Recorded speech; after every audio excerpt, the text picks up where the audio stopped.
नमस्कार मित्रांनो, व्यसनी आणि आध्यात्मिक अपराध. प्रियांनो, आपण पाहतो की अ, मी त्या न्यायव्यवस्थेच्या अपराधांबद्दल बोलत नाही, जिथं डोकं फोडलं, 4 टाके पडले, 307, 302 वगैरे, वगैरे जे अपराध असतात त्याच्याविषयी नाही. तर हे एक आध्यात्मिक अपराध असतात, जिथं कुठल्याही लिखित स्वरूपाचे नियम पाळायचे असे नसतात. पण तरीही हे आध्यात्मिक नियम आपण पाळत असतो आणि त्यातला ह्या नियमातला साधा नियम, ह्या आध्यात्मिक नियमांमधला एक साधा नियम म्हणजे अ, आपल्या पत्नीवर प्रेम करणं, आपल्या कुटुंबावर प्रेम करणं, आपल्या लेकरांची काळजी घेणं, त्यांना काय दुखलं, खुपलं तर त्यांना उपचार देणं आणि त्यांना समाजापासून किंवा समाजातल्या वाईट प्रवृत्तींपासून सुरक्षा प्रदान करणं, त्यांची काळजी घेणं, हा एक ह्यातला एक मौलिक नियम आहे, ह्या आध्यात्मिक नियमांमधला. पण ज्यावेळेस व्यक्ती व्यसनीच्या आहारी जातो, त्याचा विवेक भ्रष्ट होतो, तर मग त्याला आपण त्या व्यक्तीकडनं आध्यात्मिक अपराधांची एक शृंखला सुरू होती. आता ह्या अपराधांची तक्रार कुठं होत नसती. ती माझी माय-माऊली जी व्यसनीची पत्नी असती किंवा आई असती, ही फक्त त्या अपराधाला सहन करू शकते आणि तीच त्या अपराधांना बळी जात असते. हे अपराध तिने का सहन करावे आणि का नाही करावे हा नंतरचा भाग आहे. परंतु हे अपराध ती सहन करते आणि तिच्यावर संशय घेतला जातो. तिला रात्र-रात्र छळलं जातं, मारलं जातं. लैंगिक शोषणाविषयी तर अ, व बोलणं म्हणजे कधीतरी बोलू याच्यावर विस्ताराने. परंतु दारूमधली ती एक जादू आहे, की दारू तुमची लैंगिक इच्छा खूप प्रबळ करते, पण शारीरिक क्षमता तुमची नष्ट करत असते. मग त्याचा जो परिणाम कुटुंबावर होतो किंवा त्याच्या जोडीदारावर होतो, तो भयंकर असतो. त्याविषयी आपण कधी पुढं बोलू.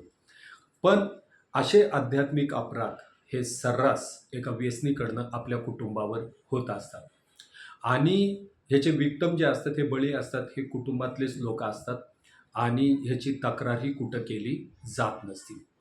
आता हे अपराध सहन करण्याची सुद्धा काही मर्यादा असतील आणि तरी मर्यादेच्या खूप पुढं जाऊन घरातली लोकं हे सगळे आध्यात्मिक अपराध, त्यांच्यावर अन्याय अपराध होत असतात, ते सहन करत असतात.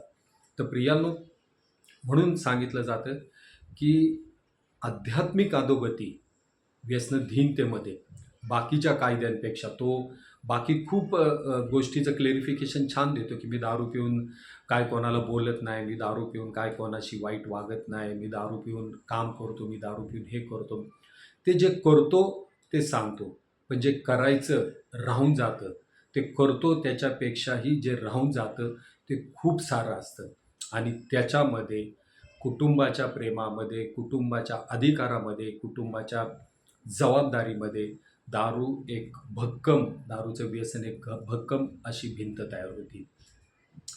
तर या आध्यात्मिक अपराधातून मुक्ती आणि व्यसनातून मुक्ती होण्यासाठी सर्वात प्रथम कुठली आवश्यकता असती, तर ती प्रेमाची आवश्यकता असते.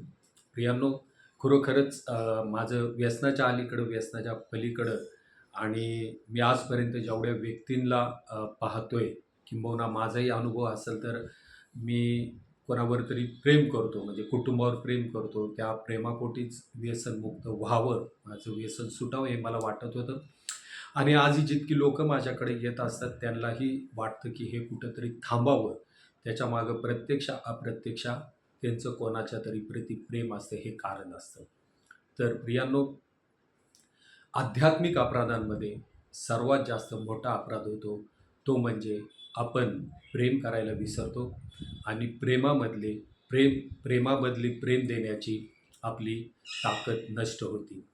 तर नक्कीच हा अपराधाला काही शिक्षा आहे की नाही, तुम्ही व्यसनमुक्त झाल्यावर हे लक्षात येतं. पण हे अपराध खरोखर व्यसनधीनतेमध्ये खूप मोठ्या प्रमाणात केले जातात आणि हे अपराध मोठ्या प्रमाणामध्ये सहन केले जातात आणि ह्या अपराधांबद्दल कुठं दादही मागता येत नाही. कर्तव्य म्हणून, नशीब म्हणून हे अपराध फक्त सहन करावे लागतात, जे आज ह्या राष्ट्रामध्ये, ह्या समाजामध्ये अनेक मायमावल्या सहन करत आहेत. पण नक्की आमच्यासारख्या अनेक लोक प्रयत्नशील आहेत.